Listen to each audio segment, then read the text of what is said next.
ladies and gentlemen. Today, I want to talk to you about something that we all face dealing with toxic people. Whether they are colleagues, friends, or even family members, toxic individuals have a way of sapping our energy, shaking our confidence, and testing our patience. But here's the thing, they do not get to decide our worth. We do.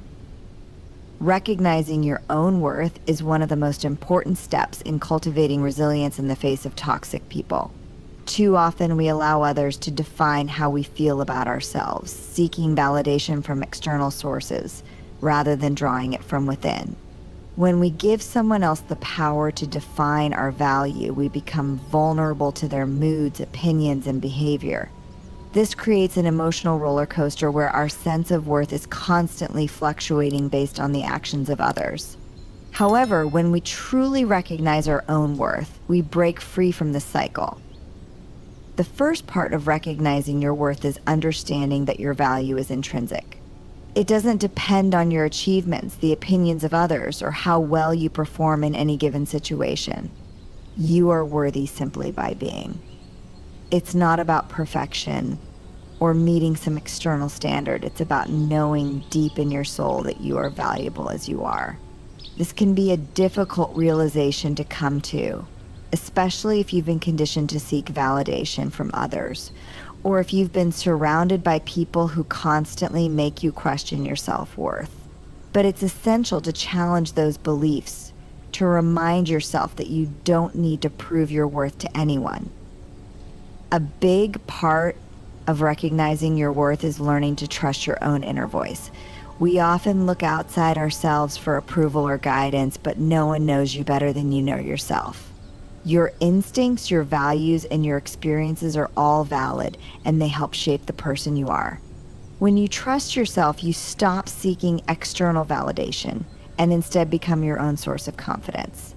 This doesn't mean you ignore feedback or constructive criticism from others, but it means you take it in stride without letting it dictate your value.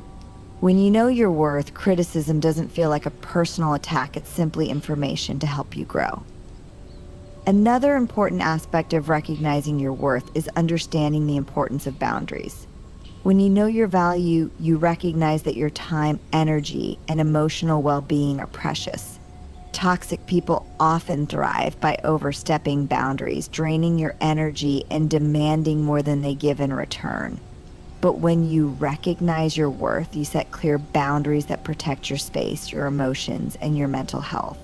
You don't have to justify or apologize for these boundaries. They're a reflection of how much you value yourself. Setting boundaries becomes an act of self-respect and an affirmation that you deserve to be treated with kindness and dignity. Recognizing your worth also means forgiving yourself. We are often our own harshest critics, holding ourselves to standards that no one else could possibly meet. We dwell on our mistakes, our failures, and our shortcomings, which only serves to diminish our sense of self-worth. But when we recognize our value, we begin to release that self-judgment. We acknowledge our imperfections and understand that they don't take away from our inherent worth. We can learn from our mistakes without letting them define us, and we give ourselves the grace to grow. Recognizing your worth involves celebrating your successes, no matter how big or small. So often we downplay our achievements either out of humility or a fear of seeming arrogant. But celebrating our successes is an acknowledgement of our growth, effort, and resilience. When you take time to celebrate yourself, you reinforce the belief that you are worthy of joy, success, and fulfillment. Every step forward, no matter how small, is a testament to your strength and determination.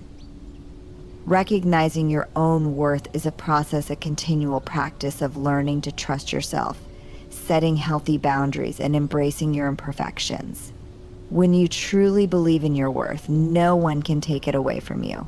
You become invincible to the negativity of toxic people because you understand that their opinions don't define you. You define you. And that is a power that nothing or no one can diminish. Setting boundaries with compassion is a vital skill, particularly when dealing with toxic people.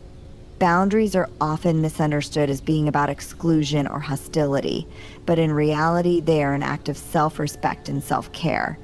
When you set boundaries with compassion, you are not only protecting your own well-being, but also honoring the other person's humanity. It's about creating space where both parties can coexist without the toxic energy infiltrating your life, all while maintaining kindness, clarity, and respect. Setting boundaries with compassion means communicating your needs without aggression, fear, or guilt. It's about recognizing that your emotions and energy matter and that it's okay to stand up for them. Toxic people often thrive on pushing limits, taking more than they give, and disregarding the impact of their behavior. Without clear boundaries, you may find yourself drained, frustrated, or even resentful. However, when you set boundaries with compassion, you convey that you value yourself, and in doing so, you give the other person the opportunity to adjust their behavior. You are not attacking them, you are simply stating what you need to maintain peace and emotional well-being.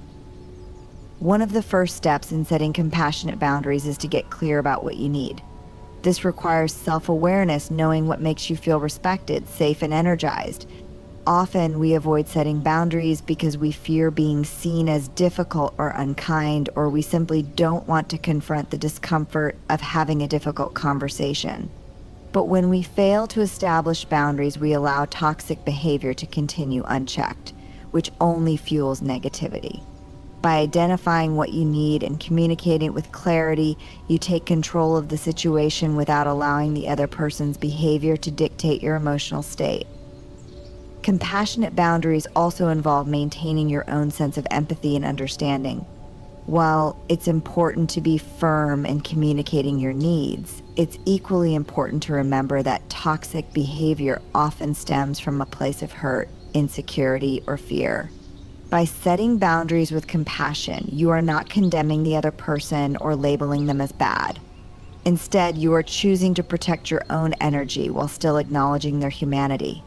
The shift in perspective allows you to approach the situation with more grace and understanding, reducing the likelihood of escalating conflict. When setting boundaries, it's crucial to remember that you don't need to apologize for prioritizing yourself. Many of us are taught to be accommodating and put others' needs ahead of our own, but this approach often leads to burnout and resentment. By setting clear and compassionate boundaries, you send a message to yourself and others that you are worthy of respect, time, and space. This act of self-affirmation is not selfish, it's necessary for your emotional health and overall well-being. It's also important to recognize that setting boundaries isn't a one-time action. It's an ongoing practice. Toxic people may resist boundaries at first, push back, or even test your limits. But when you set boundaries with consistency and compassion, you reinforce your commitment to your own well-being. Over time, this can help shift the dynamic and create healthier relationships. Your boundaries may even serve as a model for others, teaching them how to communicate and interact more respectfully. Setting boundaries with compassion also means being kind to yourself when you falter or feel guilty. It's easy to second-guess yourself when you establish limits, especially if someone reacts negatively or doesn't understand. But remember, your boundaries are an act of self-care, and you are entitled to protect your space. Over time, you will learn how to set boundaries more confidently without guilt or hesitation. And as you grow in this practice, you'll find that you attract people who respect your boundaries and your energy. Setting boundaries with compassion is not about building walls or creating distance, but about creating a healthier, more respectful environment for both you and others. It's a loving and empowering practice that acknowledges your worth while allowing room for others to grow and adjust. By communicating your needs with clarity, understanding, and respect, you protect your emotional well-being without harming the relationship. Ultimately, compassionate boundaries allow you to live with more peace, purpose, and authenticity. Shifting from reacting to responding is one of the most transformative skills you can develop, especially when dealing with toxic people. It's about moving from an automatic, emotionally charged reaction to a more thoughtful, deliberate response. Reactions are often fueled by instinct, emotion, and external triggers. They are fast, impulsive, and usually tied to our immediate feelings, whether it's anger, frustration, or hurt. Responses, on the other hand, are intentional, rooted in self-awareness and emotional intelligence. They are about choosing how we want to show up in a situation, regardless of what's happening around us. The first step in this shift is to become aware of when you are reacting. Toxic people often know exactly how to push your buttons, and they may deliberately engage in behavior designed to elicit a quick response from you. Whether it's criticism, manipulation, or provocation, the goal is often to throw you off balance, to make you feel defensive, angry, or upset. When you react without pause, you give away your power. You let their actions control your emotions, and you may even say or do things you regret later. Reacting in this way perpetuates a cycle of conflict and frustration that leaves you emotionally drained. To shift from reacting to responding, the key is to create a pause between the stimulus, what the toxic person does or says, and your reaction. This pause is crucial because it gives you the space to evaluate the situation objectively without being swept up in the emotional charge. This doesn't mean suppressing your feelings or pretending you're unaffected. It means giving yourself the time to process those feelings so you can choose how to express them in a way that aligns with your values and your emotional health. The next part of shifting to responding is recognizing that you always have a choice. In any situation, no matter how triggering, you have the power to decide how you want to engage. This doesn't mean ignoring your feelings or pretending the situation doesn't matter. It means recognizing that your emotional state is not dictated by the other person, but by how you choose to interpret and respond to what's happening. Instead of reacting impulsively, take a breath, gather your thoughts, and decide what kind of response will serve you best in the long run. It's not about winning an argument or defending your ego. It's about maintaining your peace and choosing to engage from a place of strength and clarity. One of the keys to responding instead of reacting is to practice emotional intelligence. This involves being attuned to your own feelings and recognizing how they are influencing your thoughts and actions. Emotional intelligence allows you to step outside of the immediate emotions that a toxic person may stir in you and view the situation from a more grounded, rational perspective.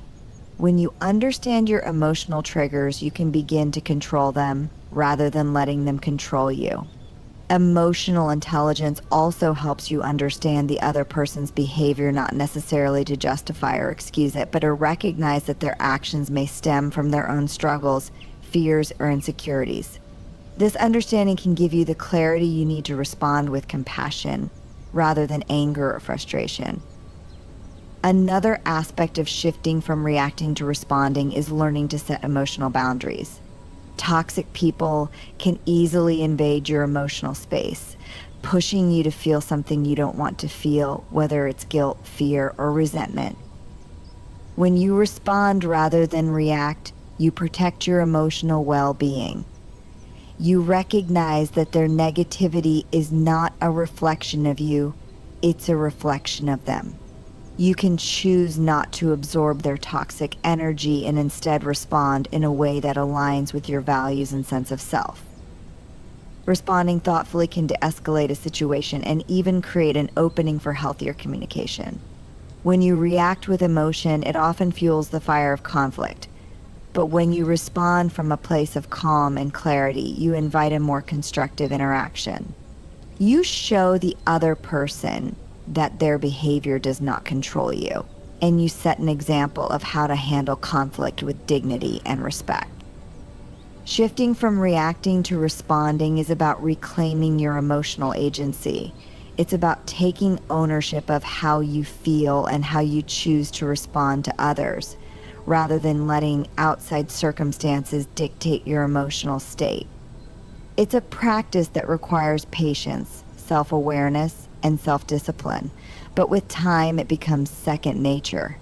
When you make the conscious choice to respond, you regain control of your emotions and interactions, and you create the space needed to maintain your peace, regardless of what's happening around you. Embracing vulnerability is often seen as a paradox in a world that values strength, resilience, and the ability to tough it out. We are often told to keep our emotions in check, to be guarded and self-sufficient, especially in difficult situations. Yet, vulnerability is not a weakness. It is one of the greatest strengths we can cultivate. It is the willingness to show up as our authentic selves, to expose our true feelings and fears, and to connect with others from a place of openness and honesty. When we embrace vulnerability, we are not only giving others permission to do the same, but we are also creating space for deeper, more meaningful connections and personal growth. In the context of dealing with toxic people, embracing vulnerability can feel counterintuitive. After all, toxic individuals often prey on the vulnerabilities of others, using emotional manipulation or cruelty to control or hurt them. But the key to embracing vulnerability is not about giving others the power to hurt us. It's about being strong enough to remain open in spite of the potential for pain. Vulnerability allows us to remain authentic, even in the face of toxic behavior, and to respond with empathy and clarity rather than shutting down or reacting defensively. When we stay open, we free ourselves from the emotional walls that we often put up as a defense mechanism. These walls might seem like a shield, but they also keep us from experiencing the fullness of connection, growth, and healing. Embracing vulnerability starts with accepting our own humanity, acknowledging that we are imperfect, emotional beings with strengths and weaknesses, hopes and fears. We don't have to be perfect to be worthy of respect, love, and compassion. By embracing vulnerability, we release the pressure of having to appear flawless or untouchable. Instead, we give ourselves permission to be real, to show our true selves, and to express our emotions without fear of judgment or rejection.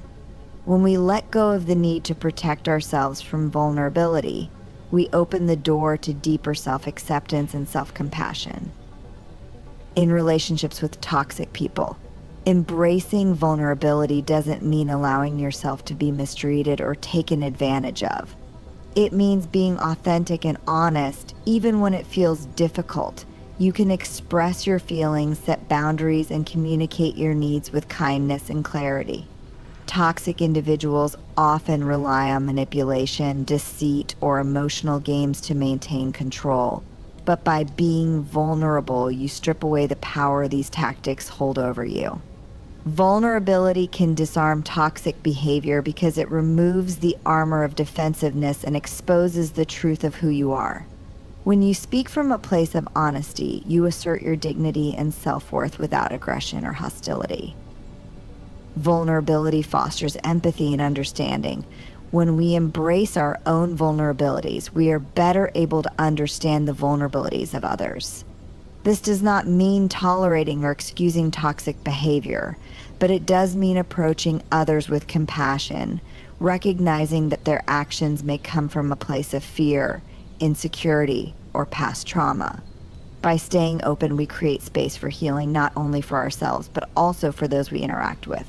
Vulnerability allows us to relate to others on a deeper level and to connect beyond the surface, creating more meaningful, authentic relationships.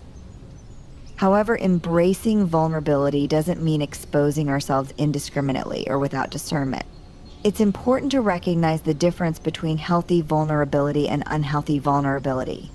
Healthy vulnerability involves opening up in ways that promote connection and understanding while maintaining a sense of self-respect and emotional boundaries. It's about choosing to be vulnerable in the right context, with the right people, and for the right reasons. It's about knowing when to share and when to protect yourself. Embracing vulnerability requires courage.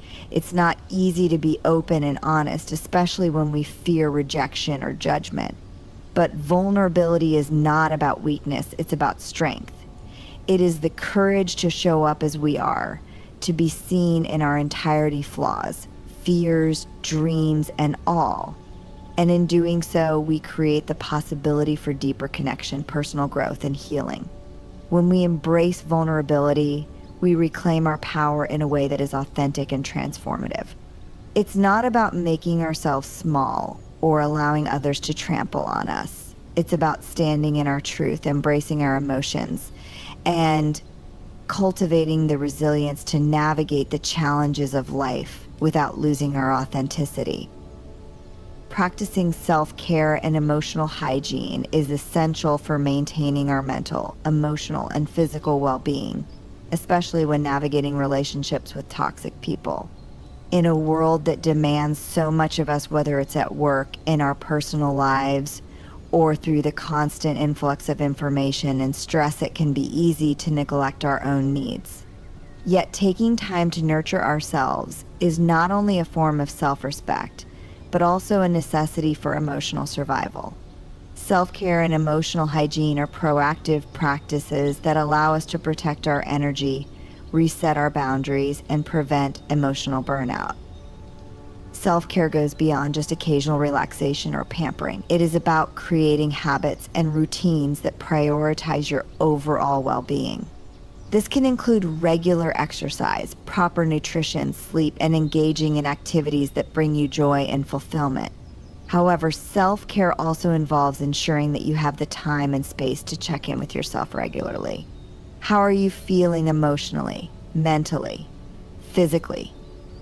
Are you giving yourself the space to rest and recharge? Or are you constantly running on empty? When you're constantly taking care of others, especially toxic people who demand more than they give, it can be difficult to remember that you need care too. Self-care involves putting yourself on your own priority list, ensuring you are taking care of your body and mind in ways that will sustain you through life's challenges. Along with physical self-care, practicing emotional hygiene is a key component of self-care. Emotional hygiene refers to the habits and practices that help cleanse your emotional space and keep your mental health in a positive, balanced state. Just as you wash your hands to prevent illness, emotional hygiene involves actively managing your emotions to prevent emotional contamination. This means acknowledging and processing your feelings rather than suppressing them. For example, when you experience anger, frustration, or sadness, it's important to take the time to understand where those emotions are coming from. Ignoring or stuffing down negative emotions can cause them to fester and eventually impact your mental and physical health. In dealing with toxic people, emotional hygiene becomes even more important. Toxic individuals often thrive by draining your emotional resources, pushing your buttons, and creating unnecessary conflict. The more we engage in their negativity, the more we risk absorbing it ourselves. This can lead to emotional exhaustion, resentment, and even a loss of self-worth. Practicing emotional hygiene means recognizing when you are being affected by toxic behavior and taking the necessary steps to cleanse yourself of that energy. This can involve setting clear emotional boundaries, taking time for reflection, or talking things out with a trusted friend or therapist to process any difficult emotions. Self-care and emotional hygiene also involve being intentional about the relationships and situations we engage in. Toxic people have a way of infiltrating our lives, but we have the power to decide how much space we allow them to occupy in our emotional landscape. This means learning to say no when necessary, limiting exposure to negativity, and choosing to spend more time with those who uplift and support us. By protecting our emotional space, we ensure that we have the energy and clarity to deal with challenges in a way that aligns with our values. Regularly practicing self-care also allows us to be more resilient in the face of toxic situations. When we are well rested, nourished, and emotionally balanced, we can approach difficult people and challenging circumstances with more patience and understanding. We're less likely to react impulsively or defensively and more likely to respond from a place of emotional clarity. The more we take care of ourselves, the more we fortify ourselves against the negative impact of toxic individuals. Self-care and emotional hygiene are acts of self-preservation. They ensure that we are not overwhelmed by the demands and negativity of others, especially toxic people. By making self-care a non-negotiable part of our routine, we give ourselves the energy and strength to show up in our lives as our best selves.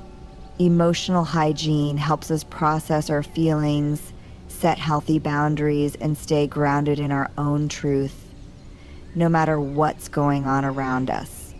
These practices not only protect our mental and emotional health, but also allow us to continue giving to others without losing sight of our own needs. By taking the time to care for ourselves, we become better equipped to handle life's challenges, including the difficult and toxic people who may cross our path. Focusing on what you can control is a powerful and transformative practice, especially when dealing with toxic people or challenging situations. In life, we often encounter circumstances, behaviors, and individuals that are beyond our control, and it's easy to become frustrated or overwhelmed by these factors. However, the key to maintaining peace and emotional well-being is to focus on what we can control: our actions, thoughts, and reactions. By honing in on the aspects of life that we can influence, we free ourselves from the emotional drain of trying to change things that are out of our hands. This mindset shift not only alleviates stress, but also empowers us to take responsibility for our own happiness and mental state. One of the first steps in focusing on what you can control is acknowledging that you cannot control the behavior or emotions of others, particularly toxic people. Toxic individuals often act in ways that are hurtful, manipulative, or inconsiderate, but their actions are a reflection of their own issues, not of you. When we try to control or change the behavior of others, we are setting ourselves up for frustration and disappointment. No amount of reasoning, pleading, or adapting our behavior will necessarily change how they act. What you can control, however, is how you respond to them. You have the power to choose your reactions, your boundaries, and your engagement with them. Instead of reacting impulsively to their negativity, you can respond thoughtfully and calmly from a place of emotional clarity. By choosing how to react, you regain control over your emotional state and avoid getting swept into their toxicity. Another critical aspect of focusing on what you can control is managing your own emotional responses. We can't always control the situations we face or the people we encounter, but we can control how we allow those situations to affect us. When we become reactive or allow negative emotions to dictate our behavior, we give away our power. However, by focusing on emotional regulation, we become more resilient in the face of adversity. You can take a deep breath, pause before responding, and assess the situation from a more detached perspective. This emotional awareness allows you to make conscious choices instead of being carried away by strong emotions. Over time, this practice helps you become less affected by the negativity of others and more grounded in your own sense of peace. Focusing on what you can control means taking charge of your own self-care. When toxic people drain your energy or invade your emotional space, it's important to remember that you have control over how much space they occupy in your life. You can decide how much time and energy you give them, and you can set boundaries to protect your emotional well-being.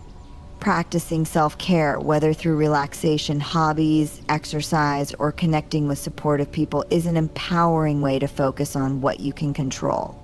When you nurture yourself and create healthy boundaries, you fortify yourself against the negative impact of toxic relationships and maintain your emotional equilibrium.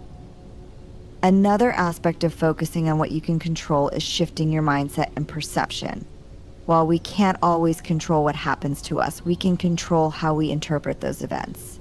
Instead of seeing challenges as obstacles, we can choose to view them as opportunities for growth. This mindset shift can significantly reduce feelings of helplessness or frustration. For instance, when dealing with a toxic person, instead of viewing their behavior as a personal attack, you can reframe it as a reflection of their inner struggles. This shift in perspective can help you detach emotionally from their actions and approach the situation with more compassion and clarity. Focusing on what you can control also involves setting realistic expectations for yourself and others. Often we feel frustrated because we set expectations that are too high or unrealistic, whether it's expecting toxic individuals to change or expecting ourselves to always handle difficult situations perfectly. Instead of aiming for perfection or control over everything, we can focus on progress and what we can do in the present moment. Accepting that we can only control certain aspects of our lives helps reduce feelings of frustration and allows us to move forward with a greater sense of agency. Focusing on what you can control is about reclaiming your power in a world that often feels chaotic and unpredictable. By letting go of the need to control others or external circumstances, you free yourself from the emotional turmoil that comes with trying to change things that are beyond your reach. You empower yourself to take ownership of your reactions, decisions, and self-care. In doing so, you become more resilient, grounded, and at peace with yourself. The more you focus on what you can control, the more you realize that your happiness and emotional well-being are largely in your hands, and that is a profound and liberating realization. Surrounding yourself with positivity is one of the most effective ways to protect your mental and emotional well-being, particularly when dealing with toxic people or challenging circumstances. The people, environments, and energies we allow into our lives have a profound impact on our thoughts, emotions, and actions. When we consistently expose ourselves to negativity, criticism, and toxicity, it becomes much harder to maintain a positive outlook or to feel grounded in our sense of self. On the other hand, when we surround ourselves with uplifting, supportive, and positive influences, we create a buffer that helps us navigate life's challenges with greater ease, resilience, and joy. One of the first steps in cultivating a positive environment is to assess the relationships in your life. Are the people you spend the most time with encouraging and supportive, or do they drain your energy and leave you feeling emotionally depleted? Toxic people, whether they are overly critical, manipulative, or negative, can have a profound effect on your mindset and your overall well-being. By setting clear boundaries and limiting your exposure to toxic individuals, you can begin to create more space for positivity. This doesn't mean cutting people out of your life entirely, but rather protecting your emotional energy and deciding how much time and energy you are willing to invest in certain relationships. Surrounding yourself with positive, nurturing people can uplift your spirit and inspire you to be the best version of yourself. It's also important to curate the environments in which you spend your time. The spaces we inhabit, whether at home, at work, or elsewhere, influence our emotional state. A cluttered, chaotic, or negative environment can heighten feelings of stress, anxiety, and frustration. Creating a physical space that promotes calm, creativity, and relaxation can have a powerful effect on your mental health. This might mean decluttering your living space, decorating in a way that makes you feel at peace, or ensuring that your work environment is organized and free from distractions. The goal is to design spaces that reflect and support your values, peace of mind, and emotional needs. Beyond relationships and physical space, the media we consume also plays a huge role in shaping our mindset. Constant exposure to negative news, social media drama, or toxic entertainment can distort our perception of reality, leaving us feeling fearful, anxious, or powerless. It's important to be mindful of the content we allow into our lives. Surrounding yourself with positive influences also means choosing to engage with uplifting and inspiring books, podcasts, music, and videos that foster growth, encouragement, and gratitude. Engaging with content that nourishes your mind and soul can counterbalance the negative noise and serve as a reminder of what is possible and beautiful in life. This shift in focus from the negative to the positive helps to recalibrate your mindset and energy, allowing you to approach challenges with a sense of optimism and possibility.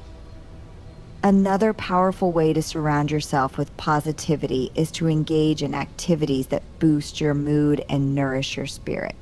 This might include hobbies, exercise, or spending time in nature, anything that brings you joy and helps you feel connected to yourself. Engaging in activities that make you feel good physically, mentally, and emotionally not only improves your overall well-being, but also creates a buffer against negativity. For example, regular physical activity releases endorphins, which can improve mood and reduce stress. Taking time for creative pursuits or self-expression can provide an outlet for emotions and give you a sense of accomplishment. By prioritizing activities that nourish you, you build a positive foundation that supports you through difficult times. Surrounding yourself with positivity is also about cultivating a mindset that focuses on growth, gratitude, and possibility. The way we think directly impacts how we experience the world. When we approach life with a positive mindset, we are more likely to see opportunities, learn from challenges, and remain open to new experiences. Practicing gratitude is a powerful tool for fostering positivity. When we focus on the things we are thankful for, no matter how small they grow in significance, and our perspective shifts. Gratitude helps us recognize the abundance and beauty in our lives, even when we are facing difficulties. By making gratitude a regular practice, we create a mental environment that supports positivity and resilience. It's important to remember that positivity is not about ignoring or suppressing the difficulties we face. Life can be challenging, and toxic people or situations can be draining.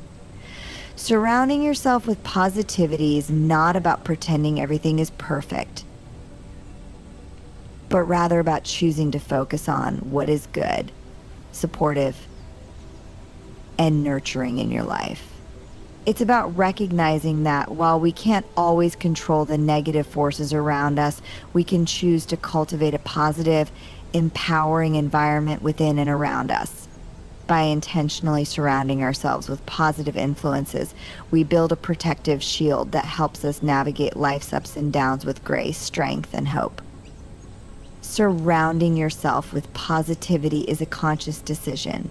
It's about being proactive in creating an environment, mindset, and lifestyle that foster your well-being and personal growth. By investing in positive relationships, curating your surroundings, consuming uplifting content, and engaging in activities that nourish your soul, you create a space where you can thrive. This positive foundation not only helps you deal with toxic people and challenging situations, but also allows you to live a life that is rich with joy, peace, and purpose.